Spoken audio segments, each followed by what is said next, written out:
Hello students, class 9 हमारा बेटा civics में चैप्टर 4 चल रहा है। ये आपका एनुअल टर्म का ना एनुअल टर्म जो टर्म 2 में आने वाला है ना, वो चैप्टर 2 है और आपका लास्ट चैप्टर है इसका। इसकी हम ऑलरेडी पहले पार्ट 1 और पार्ट 2 बना चुके हैं। चैप्टर नेम आपका चल रहा है संस्थाओं का कामकाज। इस चैप्टर में है ना हम लोगों ने भाई पढ़ा था भाई किसके बारे डिसीजन लिया जाता है, कौन लेता है, जो संस्थाएं वगैरह होती हैं उन संस्थाओं की क्यों आवश्यकता होती है, संस्थाओं की अपनी क्या भूमिका होती है ना। फिर क्या हमने पढ़ा था संसद है, भाई संसद क्या है ना, किस मतलब क्या कौन कौन होते हैं ना, इसके बारे में हम लोगों ने पढ़ा है। आज हमारा टॉपिक है इसमें हमें संसद की आवश्यकता क्यों है। भाई हमें संसद की क्यों आवश्यकता पड़ती है कि हर लोकतंत्र में निर्वाचित जनप्रतिनिधियों की सभा जनता की ओर से सर्वोच्च राजनीतिक अधिकारों का प्रयोग करती है।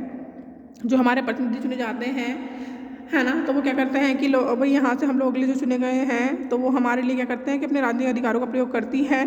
भारत में निर्वाचित प्रतिनिधियों की राष्ट्रीय सभा को संसद कहा जाता है। संसद किसे कहा जाता है कि भारत में निर्वाचित प्रतिनिधियों जो चुने हुए प्रतिनिधि होते हैं की सभा को संसद कहा जाता है। राज्य स्तर पर इसे क्या कहा जाता है, विधानसभा कहते हैं। संसद किसे कहते हैं पहले ये बता दिया गया, अब इसे क्या कहते हैं, राज्य स्तर पर इसे विधानसभा कहते हैं। अलग अलग देशों में इनके अलग अलग नाम हो सकते हैं, पर हर लोकतंत्र में निर्वाचित प्रतिनिधियों की क्या होती है, सभा होती है। लोकतंत्र में मतलब क्या होता है कि भाई वो जनता के द्वारा जो चुने हुए प्रतिनिधि होते हैं उनकी अपनी एक सभा होती है ना, हाँ होती है। यह जनता की ओर से कई तरह के राजनीतिक अधिकारों का प्रयोग करती है। भाई किसकी तरह, यह जनता की ओर से कई तरह के राजनीतिक अधिकारों का प्रयोग करती है। पहला पॉइंट है आपका, किसी भी देश में कानून बनाने का सबसे बड़ा अधिकार संसद को है। भाई किसी भी कंट्री में किसी भी देश में कानून बनाने का अधिकार किसको है, वो संसद को है। कानून बनाने या विधि निर्माण का यह काम इतना महत्वपूर्ण होता है कि इन सभाओं को विधायिका कहते हैं। भाई इन सभाओं को क्या कहा जाता है, विधायिका कहा जाता है।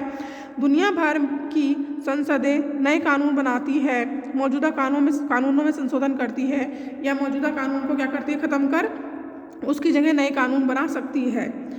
वो कहते हैं कि भाई विधायिका क्या होती है, भाई उसमें क्या होता है कि भाई संसद में अपना एक इम्पोर्टेंट रोल होता है, महत्वपूर्ण क्या रोल होता है कि भाई वह किसी भी देश के लिए कानून बनाना है, नया कानून बनाया जाता है तो संसद में है ना दोनों सदनों के लोग मिलकर आपस में क्या करते हैं, डिस्कशन करते हैं। आपस में जब बहुमत 50% से ऊपर का जो बहुमत मिल जाता है तभी वो कानून अप्लाई किया जा सकता है।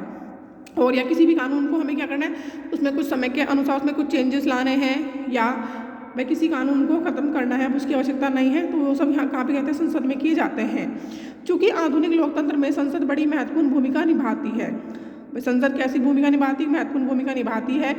लिहाजा अधिकांश बड़े देशों ने संसद की भूमिका और अधिकारों को दो हिस्सों में बांट दिया है। अगर भाई हम बड़े देशों की बात करें तो उन्होंने संसद की जो भूमिका है उसके अधिकारों को दो हिस्सों में, दो पार्ट में बांट दिया है। कौन सा, पहला है इन्हें या तो चैम्बर कह है ना, भाई चैम्बर कह दो या सदन कह दो, बात एक ही है ना। कहते हैं पहले सदन के सदस्य आमतौर पर सीधे जनता द्वारा चुने जाते हैं। जो पहले सदन के सदस्य होते हैं वो जनता द्वारा डायरेक्टली चुने जाते हैं और जनता की ओर से असली अधिकारों का उपयोग करते हैं। और दूसरे सदन के सदस्य अमूमन परोक्ष रूप से यानी कि इनडायरेक्ट वे में ना कुछ लोगों के द्वारा है ना जो इनडायरेक्ट वे में चुने जाते हैं और कुछ विशेष काम करते हैं कि उन लोगों को इनडायरेक्ट वे में परोक्ष रूप से ना चुना जाता है और है ना उनके द्वारा कुछ विशेष कार्य किए जाते हैं। दूसरे सदन का सामान्य काम विभिन्न राज्य, क्षेत्र और संघीय इकाइयों के हितों की निगरानी करना होता है। भाई अगर हम दूसरे सदन की बात करें, सामान्य उनका क्या काम होता है कि भाई विभिन्न राज्य, क्षेत्र और संघीय इकाइयों के जो हित हैं उनके अधिकारों की निगरानी करना होता है। हमारे देश में संसद के 2 सदन हैं। भाई कौन से सदन है, 2 सदन है। कौन कौन से हैं, दोनों सदनों में एक को राज्यसभा काउंसिल ऑफ स्टेट्स और दूसरे को लोकसभा हाउस ऑफ पीपल के नाम से जाना जाता है। भारत का राष्ट्रपति, जो भारत का राष्ट्रपति होता है वो संसद का क्या होता है, हिस्सा होता है ना, लेकिन वह दोनों में से किसी भी सदन का सदस्य नहीं होता है। हमारे संसद में 3 कौन कौन रोल होते हैं, लोकसभा, राज्यसभा और राष्ट्रपति। राष्ट्रपति इन दोनों में से किसी भी सदन का सदस्य नहीं होता है, लेकिन उसकी अपनी एक महत्वपूर्ण भूमिका होती है। इसलिए संसद के फैसले राष्ट्रपति की मंजूरी के बाद ही लागू किए जाते हैं। संसद के है ना भाई किसी भी फैसले की जो मंजूरी कौन देता है वो राष्ट्रपति के द्वारा ही दी जाती है। हम भाई पिछली कक्षाओं की बात करें, आप पहले भाई चैप्टर की कक्षाओं में है ना इसके बारे में भी भारतीय संसद के बारे में पढ़ चुके हैं। फिर वो कहते हैं भाई अब संसद में के दोनों सदनों के गठन के प्रमुख अंतर को याद करते हैं। बस दोनों में क्या क्या प्रमुख अंतर है ना, उनके बारे में आप लोगों ने पढ़ा होगा। फिर आते हैं लोकसभा बनाम राज्यसभा, दोनों सदनों में से अधिक प्रभावशाली कौन है। भाई अब पूछते हैं कि लोकसभा राज्यसभा में से दोनों कौन सा प्रभावशाली है। वो कहते हैं राज्यसभा को राज्यसभा को कभी कभी क्या कहा जाता है, अपर हाउस कहा जाता है, और लोकसभा को लोअर हाउस कहा जाता है। इसका मतलब यह नहीं है कि राज्यसभा लोकसभा से ज़्यादा क्या है, प्रभावशाली होती है। यह महज बोलचाल की पुरानी शैली है। भाई कहते हैं कि लोकसभा को अपर हाउस और राज्यसभा को अपर हाउस और लोकसभा को लोअर हाउस कहा जाता है। ये नॉर्मली है ना, सामान्य सी भाई पुरानी बोलचाल की शैली है। हमारे संविधान में यह भाषा इस्तेमाल नहीं की गई है। हमारे संविधान में राज्यों के संबंध में राज्यसभा को कुछ विशेष अधिकार दिए गए हैं, लेकिन अधिकतर मसलों पर सर्वोच्च अधिकार लोकसभा के पास है। भाई कुछ मामलों में तो भाई विशेष अधिकार दिए गए हैं राज्यसभा को, लेकिन अधिकतर मसलों पर मोस्टली अधिकार किसके पास है, लोकसभा के पास है। किसी भी सामान्य कानून को पारित करने के लिए दोनों सदनों की जरूरत होती है। भाई कोई भी कानून पारित किया जाए तो उसमें दोनों सदनों की जरूरत होती है, लेकिन अगर दोनों सदनों के बीच कोई मतभेद हो तो अंतिम फैसला दोनों संयुक्त अधिवेशन में किया जाता है। कि भाई दोनों अधिवेशन के है ना की मीटिंग बुलाई जाती है, मीटिंग होती है, तभी फैसला लिया जाता है। इसमें दोनों सदनों के सदस्य एक साथ बैठते हैं और सदस्यों की संख्या अधिक होने के कारण इस तरह की बैठक में लोकसभा के विचार को प्राथमिकता मिलने की संभावना रहती है। वो कहते हैं कि भाई जैसे दोनों सदनों को बुलाया जाता है ना, एक साथ बैठकर, वो कहते हैं कि लोकसभा के अधिक सदस्य होने के कारण वहाँ पे क्या होता है कि लोकसभा के विचार को प्राथमिकता, यानी कि उसके विचारों को है ना मान्यता मिलने की क्या रहती है, संभावना रहती है। लोकसभा पैसे के मामले में अधिक अधिकारों का प्रयोग करती है। लोकसभा में सरकार का बजट या पैसे से संबंधित कोई कानून पारित हो जाए तो राज्यसभा उसे खारिज नहीं कर सकती है। भाई लोकसभा के पास क्या होता है, भाई कोई भी पैसों के से अधिक है ना के मामलों में अधिक अधिकार किसके पास होते हैं, लोकसभा के पास होते हैं। लोकसभा क्या करती है, बजट कहाँ पेश करती है, संसद में करती है, लोकसभा के द्वारा किया जाता है। अगर है ना कोई कानून भाई लागू पारित किया जाए, उसको मान्यता मिल जाए तो राज्यसभा उसे खारिज नहीं कर सकती है। राज्यसभा के पास ये अधिकार नहीं कि वो उसको कैंसिल कर सके। राज्यसभा उसे खारिज नहीं कर सकती है। राज्यसभा उसे पारित करने में केवल कितने दिनों की, 14 दिनों की देरी कर सकती है, और संशोधन के लिए सुझाव दे सकती है कि अगर उसे लगता है कि उसमें कुछ संशोधन की कुछ है ना कुछ बदलाव की भाई आवश्यकता है तो वो सुझाव दे सकती है। और लोकसभा को यह अधिकार है कि वह उन सुझावों को माने या ना माने, वो उनकी अपनी इच्छा होती है। सबसे बड़ी बात तो यह है कि लोकसभा मंत्री परिषद को नियंत्रित करती है। लोकसभा किसको नियंत्रित करती है, मंत्री परिषद को नियंत्रित करती है। अगर पूछा जाए कि भाई मंत्री परिषद किसके द्वारा नियंत्रित की जाती है, तो लोकसभा के द्वारा की जाती है। सिर्फ वही व्यक्ति प्रधानमंत्री बन सकता है जिसे लोकसभा में क्या हासिल हो, बहुमत हासिल हो। अगर आधे से अधिक लोकसभा सदस्य यह कह दे कि उन्हें मंत्रिपरिषद पर विश्वास नहीं है तो प्रधानमंत्री समेत सभी मंत्रियों को क्या करना पड़ेगा, अपना पद छोड़ना पड़ेगा। राज्यसभा को यह अधिकार हासिल नहीं है। ओनली कहते हैं कि अगर 50% जो मंत्री मतलब लोकसभा के सदस्य ये कहते हैं कि भाई हमें ना इन पर विश्वास, मंत्रिपरिषद पर विश्वास नहीं है, तो प्रधानमंत्री से सभी है ना मंत्रियों को अपना पद छोड़ना पड़ेगा। यहाँ पर लोकसभा में एक दिन का है ना दिखाया गया कि भाई पूरा दिन वहाँ पर कैसे कैसे कार्य होते हैं ना, ये सब चीज़ें बताई गई चर्चा के हर में कि वहाँ बता रहे हैं 14वीं लोकसभा के कार्यकाल में 7 दिसंबर 2007 का सामान्य दिन है। आइए इस पर गौर करें कि सदन में इस दिन क्या हुआ और इस दिन की कार्रवाई के आधार पर संसद की भूमिका और अधिकारों की पहचान करें। वो कहते हैं सुबह के 11 बजे क्या होता है कि वहाँ पर विभिन्न मंत्रियों ने सदस्यों द्वारा पूछे गए करीबन 250 प्रश्नों को लिखित जवाब दिए। इन प्रश्नों में क्या क्या क्वेश्चन भाई शामिल थे, भाई पहला वो इनके क्या था कि कश्मीर के आतंकवादी समूह से बातचीत के बारे में सरकार की नीति क्या है, पुलिस और आम लोगों द्वारा अनुसूचित जनजातियों के खिलाफ किए गए अत्याचारों का आंकड़ा बताइए, बड़ी कंपनियों द्वारा दवाएं अत्यधिक महंगी किए जाने के बारे में सरकार भाई क्या कर रही है ना, इन सब चीज़ों के बारे में क्वेश्चन पूछे, उससे संबंधित उन्होंने आंसर दिए। फिर 12 बजे वहाँ पर क्या हुआ कि बहुत सारे सरकारी दस्तावेज क्या कर चर्चा के लिए पेश किए गए और उन दस्तावेजों में क्या क्या मुद्दे शामिल थे कि भारत तिब्बत सीमा पुलिस बल में नियुक्ति के क्या नियम है, Indian institution of technology Kharagpur की वार्षिक रिपोर्ट क्या है, राष्ट्रीय इस्पात निगम लिमिटेड विशाखापट्टनम की रिपोर्ट और लेखा जोखा। फिर 12:02 पर क्या हुआ कि पूर्वोत्तर क्षेत्र के विकास मंत्री ने पूर्वोत्तर परिषद को पुनर्जीवित करने के बारे में बयान दिए। भाई रेल मंत्री ने एक वक्तव्य देकर बताया कि भाई जो बजट पारित किया गया था, है ना, कि रेल बजट के अतिरिक्त रेलवे की ओर, मतलब रेलवे के लिए जो बजट पारित किया गया था, तो है ना, जो बजट पारित किया गया था तो उसमें क्या था कि भाई उसमें और अनुदान की ओर, है ना, इन्वेस्टमेंट की आवश्यकता हैगी। फिर मानव संसाधन विकास मंत्री के अल्पसंख्यक शैक्षिक संस्थान विधेयक 2004 के लिए राष्ट्रीय आयोग की घोषणा की कि उन्होंने यह भी स्पष्ट किया कि इसके लिए सरकार को भी स्पष्ट किया जाए कि अध्यादेश क्यों लाना है। फिर 12:14 पर फिर कई सदस्यों ने कुछ मुद्दों को उठाया, जिनमें भाई कौन कौन से मुद्दे शामिल थे। भाई बताया गया कि संविधान में एक आधार आधिकारिक भाषा के रूप में राजस्थानी को शामिल करने की आवश्यकता है। आंध्र प्रदेश के किसानों और कृषि मजदूरों की बीमा नीतियों के नवीनीकरण की क्या आवश्यकता है, ये सब चीज़ें बताई गई हैं। फिर 2:26 पर सरकार द्वारा प्रस्तावित 2 विधेयक पर विचार करके उन्हें पारित किया गया, है ना। ये विधेयक क्या थे भाई? प्रतिभूति कानून विधेयक।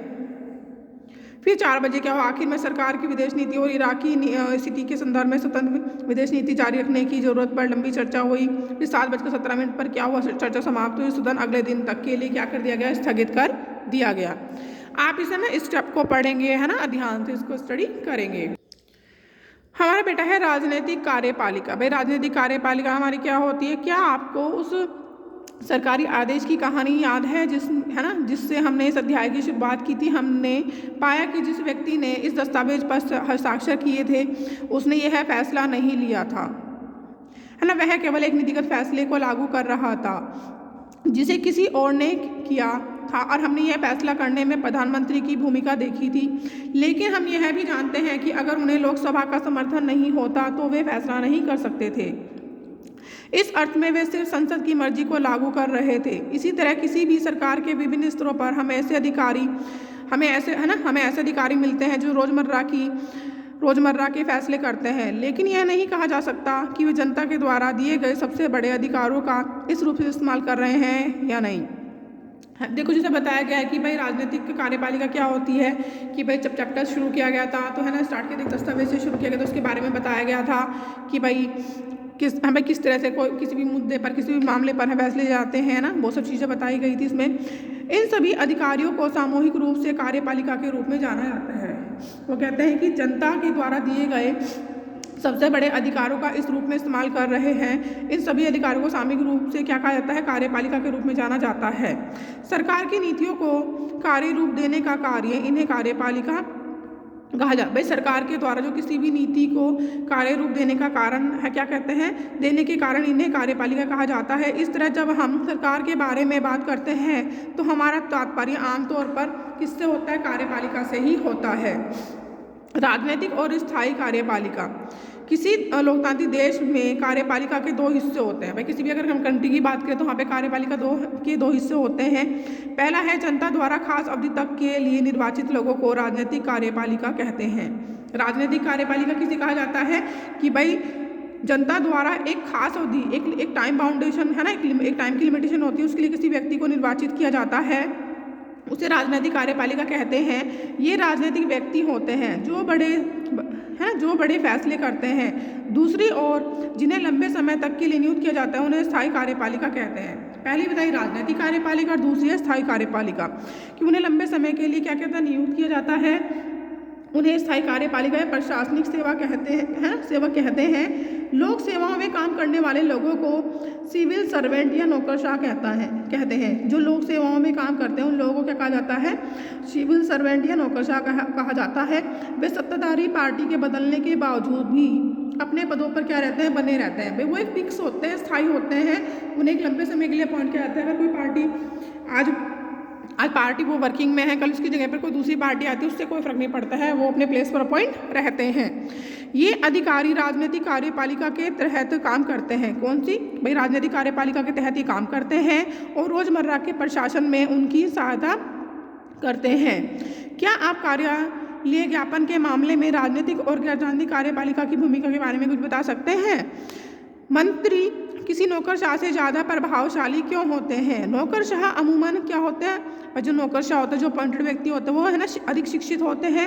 उन्हें अपने विषय के में अधिक महारत और जानकारी होती है। वित्त मंत्रालय में काम करने वाले सलाहकारों को अर्थशास्त्र की जानकारी और है ना वित्त मंत्री से ज़्यादा होती है। भाई जो वित्त मंत्रालय में एक सलाहकार के रूप में काम करते हैं उन्हें अर्थशास्त्र की है ना जानकारी क्या होती है, वित्त मंत्री से ज़्यादा हो सकती है। कभी कभी मंत्रियों को अपने मंत्रालय के अधीनस्थ मामलों की तकनीकी जानकारी बहुत कम हो सकती है। रक्षा उद्योग, स्वास्थ्य, विज्ञान और प्रौद्योगिकी, खाद्य आदि मंत्रालयों में ऐसे होना आम बात है। फिर इन मामलों में अंतिम निर्णय लेने का अधिकार किसको होता है? मंत्रियों को क्यों होता है? इसकी वजह बहुत सीधी है कि किसी भी लोकतंत्र में लोगों की इच्छा सर्वोपरि होती है, क्योंकि ये व्यक्ति किनके द्वारा, लोगों के द्वारा चुने हुए होते हैं। इसलिए उनकी है ना जनता की ओर से उनकी इच्छाओं को लागू करने का अधिकार इन लोगों को होता है। अपने फैसले, भाई जो भी वे फैसला लेते हैं उसके जो भी नतीजे निकले उसके जिम्मेदार कौन होते हैं? वे लोग ही होते हैं। इसी वजह से मंत्री ही सारे फैसले करता है। मंत्री ही उस ढांचे और उद्देश्यों को तय करता है जिसमें नीतिगत फैसले लिए जाते हैं। किसी मंत्री से अपने मंत्रालय के मामलों का विशेषज्ञ होने की कतई उम्मीद नहीं की जाती है। सभी तकनीकी मामलों पर मंत्री विशेषज्ञों की सलाह लेता है। भाई जो उसके मंत्रालय के विशेषज्ञ होते हैं उससे वो सलाह लेगा, और लेकिन विशेषज्ञ अक्सर उसे अलग अलग राय रखते हैं। मतलब विशेषज्ञ क्या करते हैं, उसके सामने बहुत सारे ऑप्शन रखते हैं, उसे समझाते हैं कि भाई इस मुद्दे पर अगर आप इस चीज़ से बात करोगे तो ये कारण हो सकते हैं, ये आपको फायदे या नुकसान हो सकते हैं। मंत्री अपने उद्देश्यों के मुताबिक ही निर्णय लेने का कार्य करते हैं। मंत्रियों के द्वारा उनकी बात तो सुनी जाती है, फिर उसको है ना सुनकर वो क्या करते हैं, अपने अनुसार उसे सुनते हैं, समझते हैं, और फिर अपने अनुसार वो क्या करते हैं, उस मुद्दे पर फैसला लेते हैं। दरअसल ऐसा हर बड़े संगठन में होता है कि जो पूरे मामले को भली भांति समझते हैं वे ही सबसे महत्वपूर्ण फैसले करते हैं। भाई वो हर मामले को सुनते हैं, समझते हैं, अभी सबसे लास्ट में फाइनली फैसले कौन लेता है? मंत्री के द्वारा ही लिया जाता है। विशेषज्ञ नहीं करते, भाई फैसले विशेषज्ञ द्वारा नहीं लेते, मंत्री के द्वारा लिए जाते हैं। विशेषज्ञ रास्ता बता सकते हैं, लेकिन व्यापक नजरिया रखने वाला व्यक्ति ही मंजिल के बारे में फैसला करता है। भाई वो व्यक्ति किसी भी पद के लिए नियुक्त किया गया है तो जाहिर है वो उससे संबंधित फैसला उसके द्वारा ही लिया जाएगा। लोकतंत्र में निर्वाचित मंत्री इसी व्यापक नजरिए वाले व्यक्ति की भूमिका निभाते हैं। अगर हम लोकतंत्र की बात करें, भाई कोई भी मंत्री है किसी भी पद पर नियुक्त किया जाता है तो फाइनली फैसला लेने का अधिकार उसको होता है ना। उसको उसके जो विशेषज्ञ सलाहकार होते हैं वो उसको उस चीज़ के गुण अवगुण दोनों चीज़ें बताते हैं, वो सुनकर समझकर अपने अनुसार ही उस पर फैसला लेता है। यहाँ पर ऊपर एक चित्र दिखाया गया है, मंत्री बनने की होड़ नई नहीं है। यह कार्टून 1962 के बाद नेहरू मंत्रिमंडल में शामिल होने के लिए उम्मीदवारों की बेचैनी दर्शाता है। राजनेता मंत्री बनने के लिए इतने बेचैन क्यों रहते हैं? है ना, चित्र में दिखाया गया कि जब कोई व्यक्ति है ना मंत्री, मतलब सपोज को प्रधानमंत्री है, प्रधानमंत्री द्वारा उसके मंत्री को ना चुना जाता है तो व्यक्ति बाहर खड़े होकर बड़ी बेसब्री से इंतजार कर रहे हैं कि भाई वो क्या करना चाहता है कि भाई हमें कौन सा पद है मिलेगा। ये सब चीज़ें बताई गई। बेटा आप इस वीडियो को ध्यानपूर्वक सुनेंगे और देखेंगे और समझेंगे। जैसे जो चीज़ आपको पढ़ाते समय भाई अंडरलाइन कराई गई है आप उस पर अंडरलाइन करेंगे और इम्पोर्टेंट पॉइंट्स आप अपनी नोटबुक में नोट करेंगे। Bye, take care.